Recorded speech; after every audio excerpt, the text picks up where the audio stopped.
Bonjour à tous. Alors, dans la capsule d'aujourd'hui, nous allons nous intéresser au thème comment encadrer et motiver son stagiaire.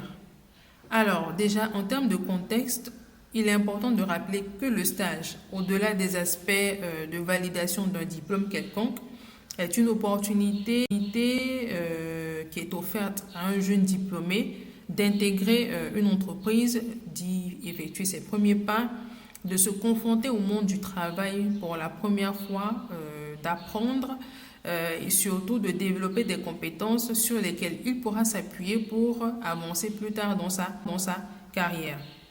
De l'autre côté, l'intérêt n'est pas non plus négligeable pour l'entreprise. Pourquoi? Parce qu'un stagiaire avec lequel la collaboration s'est bien déroulée est une future recrue en puissance. On pourra intégrer officiellement aux effectifs en cas d'un poste qui se libère à court ou moyen terme. Donc vous voyez que c'est plutôt intéressant en termes de temps d'adaptation pour le stagiaire et aussi en termes de coûts de recrutement qui vont s'en trouver très réduits. Alors, que faut-il faire concrètement lorsqu'on a un nouveau stagiaire dans nos locaux? Donc la première des choses, c'est bien sûr l'onboarding. Il faut que l'accueil du stagiaire soit optimal. Donc si vous avez un processus en interne d'onboarding, donc même s'il est appliqué au CDD ou encore au CDI, il peut également s'appliquer au stagiaire. Le plus important est que celui-ci se sente à l'aise dès ses premiers pas dans les locaux de votre entreprise. En deuxième position, il est important que le stagiaire ait un statut clair. Donc pour cela, il faudra mettre à sa disposition un contrat de stage dans les règles. Ensuite, en troisième position, il faudra également communiquer au stagiaire quels sont ses objectifs. Donc effectivement, ce n'est pas parce que c'est un stagiaire que voilà, il ne sera pas cadré comme les autres collaborateurs de l'entreprise. Donc il faut lui confier des objectifs, lui confier une feuille de route avec la liste de ses missions, son rôle et par exemple à qui il va reporter, etc., etc. Donc ces éléments-là vont lui permettre de se responsabiliser déjà dès les premières heures de sa venue dans l'entreprise et ce sera des éléments sur lesquels on pourra s'appuyer plus tard pour pouvoir l'évaluer.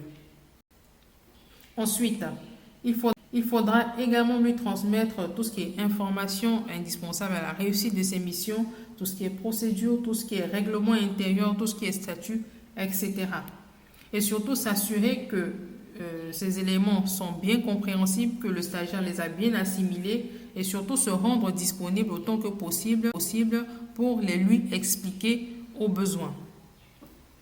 Ensuite, il faut assurer un suivi des tâches.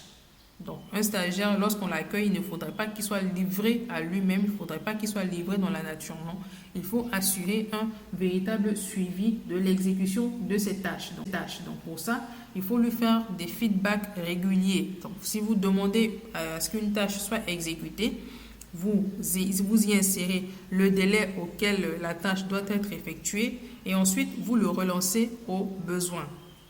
Donc, ça va lui permettre, lui, en tant que stagiaire, une fois de plus, de se responsabiliser et d'acquérir une discipline pour se comporter en véritable professionnel. Un autre point, sur les feedbacks, il faudrait également que les feedbacks soient clairs. Donc, si le feedback, par exemple, si vous faites un feedback négatif, il faudra expliquer, par exemple, pourquoi vous ne validez pas tel travail, pourquoi vous ne validez pas tel point. Ça va permettre aux stagiaires de se corriger.